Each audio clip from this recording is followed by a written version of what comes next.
નમસ્કાર દર્શક મિત્રો, હું હર્ષુ પરમાર સહયોગ દ્વારા પ્રસ્તુત ન્યૂઝ 20 ગુજરાતીમાં આપ સૌ દર્શક મિત્રોનું હાર્દિક સ્વાગત કરું છું। જોઈએ આજના મુખ્ય સમાચારો। જૂનાગઢ મહાનગરપાલિકા દ્વારા વોર્ડ નંબર 7માં આદર્શ નગર ખાતે વિકસિત ભારત સંકલ્પ યાત્રાનો કાર્યક્રમ યોજાયો। સરકારશ્રીની વિવિધ યોજનાના લાભનું લાભાર્થીઓને લાભનું વિતરણ કરવામાં આવ્યું। જૂનાગઢ મહાનગરપાલિકા દ્વારા જનહિતલક્ષી યોજનાના લાભથી એક પણ વ્યક્તિ વંચિત ન રહે તે માટે જનજાગૃતિ કેળવવા વિકસિત ભારત સંકલ્પ યાત્રાનો કાર્યક્રમ ઝૂલેલાલ મંદિર આદર્શનગર ખાતે યોજવામાં આવ્યો। રથનું સ્વાગત નાની બાળાઓને ઉપસ્થિત મહાનુભાવો દ્વારા કુમકુમ તિલક કરવામાં આવ્યું તેમજ ઉપસ્થિત મહાનુભાવોનું પ્રાથમિક શાળાની બાળાઓ દ્વારા કુમકુમ તિલક કરી સ્વાગત તેમજ દીપ પ્રાગટ્ય કરી વિકસિત ભારત સંકલ્પ યાત્રાનો પ્રારંભ કરવામાં આવ્યો। તેમજ મિટનેસ દ્વારા મહાનુભાવોનું અભિવાદન કરવામાં આવ્યું તેમજ વડાપ્રધાન શ્રી નરેન્દ્રભાઈ મોદી દ્વારા સર્વાંગી વિકાસની ઝાંખી રજૂ કરતી ફિલ્મ નિહાળવામાં આવી હતી। ત્યારબાદ સરકારી શાળાની બાળાઓ દ્વારા નૃત્ય રજૂ કરવામાં આવ્યું હતું।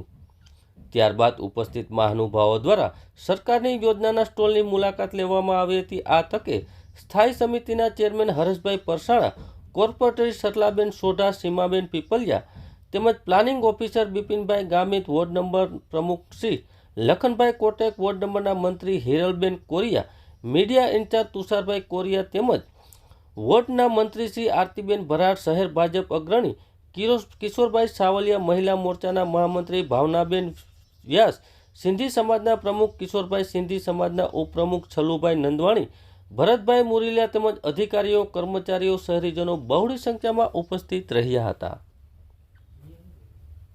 જૂનાગઢ મહાનગરપાલિકામાં જનરલ બોર્ડમાં બજેટ મંજૂર કરવામાં આવ્યું।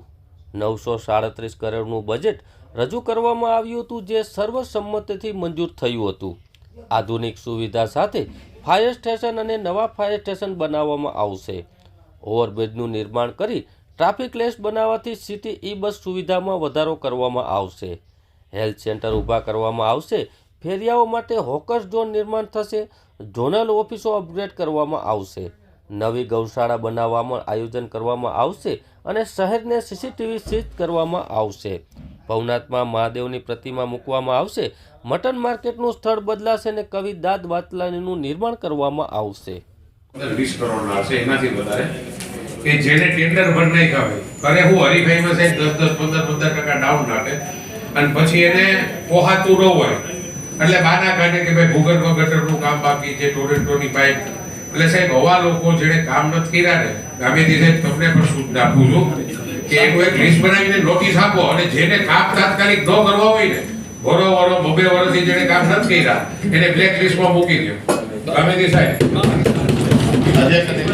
એટલે જે ટેન્ડર હવે ખુલવાના છે એમાં આ એજન્સી હોય છે ને બજેટ બોર્ડમાં લેતા હોય છે ને વારંવાર વિકાસના કામો આપણે સરકારની ગ્રાન્ટો આવતી હોય અને આપણે વોર્ડે 15 વોર્ડની અંદર ડિસ્ટ્રીબ્યુશન કરી અને આપણી કામગીરી કરતા હોય છે। એના ભાગરૂપે મારા ધ્યાને જે વાત આવી છે હું તમને ધ્યાને મૂકું છું કે ઘણા કોન્ટ્રાક્ટરો કારણોસર આપણે ટેન્ડર ભરે છે અને પછી કારણોસર ટેન્ડરનું કામગીરી થતી નથી। એટલે મારા વિસ્તારમાં 2 ટેન્ડર સામેથી જ કોન્ટ્રાક્ટરે કામ નથી કરવું એટલા ધ્યાનમાં રાખીને એ કામ અને રદ કરવા માટે આપણા બાંધકામ શાખામાં આપ્યું છે। એટલે જે એના સિવાયના પણ ઘણા વોર્ડમાં કામ નથી કરવા અને કોન્ટ્રાક્ટરે લખીને આપી દીધું છે કે ગટર આવે છે, ઘણો ટાઈમ લાંબો છે અને ટોરેન્ટો છે અને ઘણો ટાઈમ લાંબાના હિસાબે આપણે કામગીરી ઘણી વખત આપી ન શકતા હોય કોન્ટ્રાક્ટરને અને કોન્ટ્રાક્ટરને ખબર પણ છે કે જૂનાગઢના કોન્ટ્રાક્ટરો છે કાયમી જાણે છે કે ફેઝ 1 ને ફેઝ 2 ચાલે છે અને બીજા નંબરમાં ટોરેન્ટો ચાલે છે। તો ટેન્ડર ભરે ત્યારે એ લોકોને એક સાવચેત કરી કે આ લાંબુ કામ છે જેથી કરીને કાલ સવારે આપણે કામ કોઈ કેન્સલ ન કરે અને કેન્સલ કરીને આપણા કામ વિકાસના રૂંધાય અને કોર્પોરેટર થકી અમારે બધાને જે ભારતીય જનતા પાર્ટી આખી બદનામ થતી હોય છે એના ધ્યાનમાં રાખી હું તમને ધ્યાને મૂકું છું। જૂનાગઢ મહાનગરપાલિકામાં 24-25નું બજેટ રજૂ થયેલું હતું। એમાં આપણે જોઈ શકીએ કે છેલ્લા ઘણા બજેટથી નવી યોજનાઓ એમાં લેવામાં આવે છે પણ આ વખતે પણ એ બજેટમાં કલર પેજ મૂકી અને નવી જાહેરાતો કરવામાં આવી પણ હજી સુધી જનતાને 90% પણ કામ એમાંથી થયા નથી। આપણે મોટા કામ તો ઠીક પણ પ્રાથમિક સુવિધાના કામ જોઈ શકીએ કે સફાઈની કામગીરી પણ શહેરમાં ખથડી ગઈ છે અને આપણે પાણી બાબતે જોઈએ તો પાણી પણ લોકોને નિયમિત મળતું નથી। સ્ટ્રીટ લાઇટ ખાતે પણ રિપેરિંગના એટલી ફરિયાદો છે અને રોડ રસ્તાની હાલત તો જંગલ જેવી કરી નાખી. જંગલના રસ્તાઓ હોય એ ટાઈપની રોડ રસ્તાઓની હાલત છે. એટલે એ પ્રાથમિક સુવિધાના કામો તો મહાનગરપાલિકા નથી કરતી, પણ આપણે જોઈ શકીએ કે મહાનગર કક્ષાના હોય જે સ્માર્ટ સિટી આપણે કહી શકીએ, એમાં રેલવે ઓવરબ્રિજ, રમતગમતના સાધનો, સ્માર્ટ આંગણવાડી અને સિટી બસ સર્વિસ આપણે જોઈ વર્ષોથી બંધ છે. તો આ બધી સુવિધા મહાનગરપાલિકા ઘટાડતી જાય છે, તો વેરા વધારતી જાય અને સુવિધાઓ ઘટાડતી જાય, જેથી જ્યાં સુધી સુવિધાઓ ના મળે ત્યાં સુધી વેરા વસૂલ ના કરવા એવા અમે વિરોધ દરખાસ્ત આજે બજેટમાં રજૂ કરી હતી. આધુનિક જૂનાગઢ ને સ્વચ્છ જૂનાગઢ ને સંકલ્પ સાથેનું આજનું આ બજેટ બોર્ડ સૌ પ્રથમ તો જૂનાગઢ નગરપાલિકાના નાણાકીય વર્ષ 2024 અને 25નું બજેટ આપ સૌ સમક્ષ રજૂ કરી ને ખૂબ હર્ષ અનુભવું છું.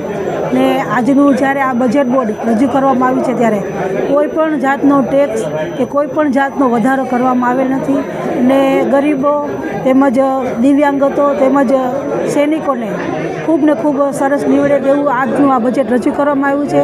એટલે કે કોઈ પણ જાતનો વેરો કે કોઈ પણ જાતની વધારો કરવામાં આવેલો નથી ને આ બજેટમાં ખૂબ જૂનાગઢને લગતી દરેક જેવા કે આજે સોલાર રફટોપ તેમજ ગ્રીન ઉર્જાને પ્રોત્સાહિત કરવા માટેના આપણે ઇલેક્ટ્રિક આધુનિક બસો છે, તેમજ સોલાર પ્લાન્ટ કે જેથી પર્યાવરણને નુકસાન ન થાય, ઇલેક્ટ્રિકમાં ખૂબ બચાવો થાય, એમના માટે પણ સોલારમાં 20% પણ વધારો કરવામાં આવ્યો છે.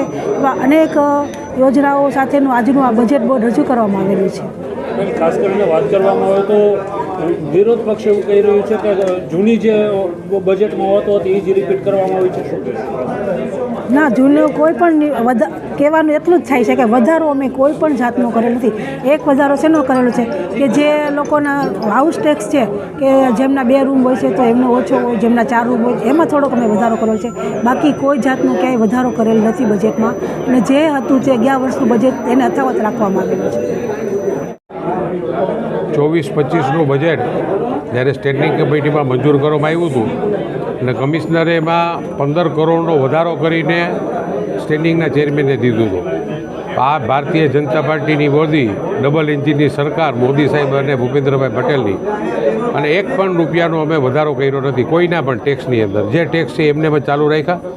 સુવિધામાં ખૂબ મોટી સુવિધાઓ, ખાલી વાતો નથી થતી. તમે ઘણીવાર એમ કહો કે ભાઈ 5 વર્ષમાં, તો 5 વર્ષની અંદર જે રીતે ભવનાથનું ડેવલપમેન્ટ થયું, નરસિંહ મહેતાના તળાવનું કામ, 80 કરોડના ખર્ચે ઉપરકોટનું કામ, મકબરાનું જે કે ડેકોરેશન કરવામાં આવ્યું, બાઉદીન કોલેજ, ભૂગર્ભ ગટરના 350નું પહેલું કામ હવે પૂર્ણતાને આરે છે, અને બીજા ફેઝ 350 કરોડ રૂપિયાનું કામ પણ હવે ચાલુ કરવામાં આવ્યું, જે કનેક્શનો જોડવાના. આ જ રીતે ટોરેન્ટોના પાઇપલાઇનની ફિટિંગ, અમે વિવેકાનંદના ગ્રાઉન્ડ માટે પણ 5 કરોડ રૂપિયા નક્કી કર્યા. ઇવન ડેમનો આખો રસ્તો સુધારો અને ત્યાં પણ 14 કરોડ રૂપિયાના ખર્ચે ત્યાં પણ ફર્સ્ટ ક્લાસ જે આપણું જૂનાગઢ સિટીમાં ડેમ આવે એમાં પણ વાપરવાના છીએ. સ્ટેડિયમ બનાવવાનું છે અને બધા પૈસાના બીજું ટેન્ડર બહાર પડી ગયા છે. ખાલી વાત એવું નથી, મેજોરિટી ટેન્ડર હજી આચારસંહિતા લાગે એની પહેલાં બહાર પડી જાય અને કામ પણ ચાલુ થઈ જાય. તમે જોતા હશો કે જૂનાગઢમાં અત્યારે લગભગ મેઇન રોડો છે એ બધા કામ થઈ ગયા છે. જે ગલીની અંદર ટોરેન્ટોની પાઇપલાઇન ફિટ થાય છે, ગેસની પાઇપલાઇન ફિટ થાય, પાણીની પાઇપલાઇન ફિટ થવાની, ત્યાં એકવાર ગેસની પાઇપ ફિટ થઈ જાય, ભૂગર્ભ ગટરના પાઇપ ફિટ થઈ જાય, પછી તરત જ સિમેન્ટ રોડ કરવામાં આવશે. એટલે આજનું બજેટ હું ખાસ કરીને હરેશભાઈ સ્ટેન્ડિંગના ચેરમેન ધન્યવાદ આપું છું. મેયરશ્રીને ધન્યવાદ, કારણ કે બોર્ડમાં મેયરશ્રી હસ્તક જ બજેટ રજૂ થતું હોય છે. એટલે બધાએ ખૂબ સારા વતનમાં બજેટને આવકાર્યું છે અને સર્વાનુમતે મંજૂર કરવામાં આવ્યું છે. કાકા, ખાસ કરીને વાત કરવામાં આવે તો બજેટમાં જે ચર્ચા થઈ છે આજે ડિમોલેશનને લઈને, એના માટે પણ મેં ગામેતી સાહેબ કે જે આખા ગુજરાતમાં ફર્સ્ટ નંબરના ટાઉન પ્લાનિંગ ઓફિસર છે, 15 દિવસ પહેલાં જ્યારે મુખ્યમંત્રીશ્રીએ બોલાવ્યા, કલેક્ટરને બોલાવ્યા હતા, અહીંથી ને ગામેતી સાહેબ આવ્યા હતા, કમિશનર હતા, સાથે આઈએસ ઓફિસર, સચિવો કક્ષાના હતા. આપણે ઘણીવાર જેને ઓકળો બંધાય છે, ઓકળા નથી હોતા. આપણે જેને કહીએ ને એ ઓન પેપર, આનો રેકોર્ડ કલેક્ટરમાં પડ્યો, આપણી પાસે રેકોર્ડ ન હોય, આ એક કોર્પોરેશનમાં એનો રેકોર્ડ હોય. એટલે એની ગાઈડલાઇન સીધી મુખ્યમંત્રીશ્રીએ જ સચિવોને ભેગા રાખીને, કમિશનર, કલેક્ટર ભેગા થઈને કામગીરી કરવાની છે. એટલે એની અત્યારે કામગીરીની આગળ કાર્યવાહી ચાલુ છે. ₹14,000ની કિંમતના મોબાઈલ ફોન ખોવાતા વિશ્વાસ પ્રોજેક્ટ અંતર્ગત ઇન્સ્ટોલ કરેલ સીસીટીવી કેમેરાથી નેત્રમ શાખા પોલીસ દ્વારા ગણતરીની જ કલાકોમાં શોધી આપેલ. નંદીભાઈ જયેશભાઈ વાજા જૂનાગઢના વતની હોય નંદીભાઈ પોતાના પરિવાર સાથે રાજીવ ગાંધી પાર્કમાં ફરવા ગયેલા. નંદીભાઈ પોતાના પરિવાર સાથે પાર્કમાં ફરવા ગયા તે દરમિયાન તેમને 14,000ની કિંમતનો વિવો કંપનીનો Y29 મોબાઈલ ફોન ખિસ્સામાંથી ક્યાંક પડી ગયેલ હોય. નંદીભાઈએ આજુબાજુ તપાસ કરતા પરંતુ મોબાઈલ ફોન મળી આવતા નહીં. પાર્કમાં ઘણા લોકો આવ્યા હતા. કોને પૂછવું, મોબાઈલ ફોન કેવી રીતે શોધવો, આ મોબાઈલ ફોનમાં કેટલા અગત્યના ડેટા સેવ કરેલા હતા. મોબાઈલ ફોન ભવિષ્યમાં મળવો ખૂબ મુશ્કેલ હોવાથી તેઓ વ્યથિત થયેલા હતા. ત્યારે નેત્રમ શાખાના કમાન્ડના PSI મશરૂમને કતરા નેત્રમ શાખાની પોલીસ દ્વારા તાત્કાલિક ગણતરીની જ કલાકોમાં મોબાઈલ શોધી આપેલ. મારું નામ વાજા નંદિત, રહેવાસી જૂનાગઢના રાજીવ ગાંધી પાર્કે મેં ફરવા ગયેલ હતા. ત્યાં ફોન પડી ગયેલો હતો. તે અમે નેત્રમ શાખાએ સંપર્ક કર્યો. 2 થી 3 દિવસમાં નેત્રમ શાખાએ ફોન શોધી આપ્યો છે. તે બદલ નેત્રમ શાખાનો જૂનાગઢ પોલીસનો થેન્ક યુ. જૂનાગઢ શહેરમાં એ ડિવિઝન પોલીસ સ્ટેશનમાં 302-34 મુજબના ગુનામાં સજા પામેલ આરોપી છેલ્લા 10 વર્ષથી અમદાવાદ સાબરમતી જેલ ખાતેથી પેરોલ જમ્પ હોઈને આરોપીને અમદાવાદ શહેરમાંથી દબોચી લેતી જૂનાગઢ SOG પોલીસ. સુરેશ ઉલ્ફે કાર્યો મધ્યપ્રદેશવાળો અમદાવાદ સાબરમતી જેલ ખાતેથી પેરોલ જમ્પ હોય જે અદાલતના નારોલ વિસ્તારમાં રિયાઝ નામ ધારણ કરી રહેતો હતો. હકીકતના આધારે SOG ટીમ દ્વારા નારેલ પોલીસ સ્ટેશનના સ્ટાફ દ્વારા મદદ લઈ ત્યાં ટેકનિકલ સોર્સના મદદથી શહેર પેરોલ જમ્પ આરોપીને અમદાવાદ નારેલ પોલીસ વિસ્તારમાંથી પકડી પાડી અમદાવાદ મધ્યસ્થ જેલ સાબરમતી ખાતે સોંપવામાં આવ્યો.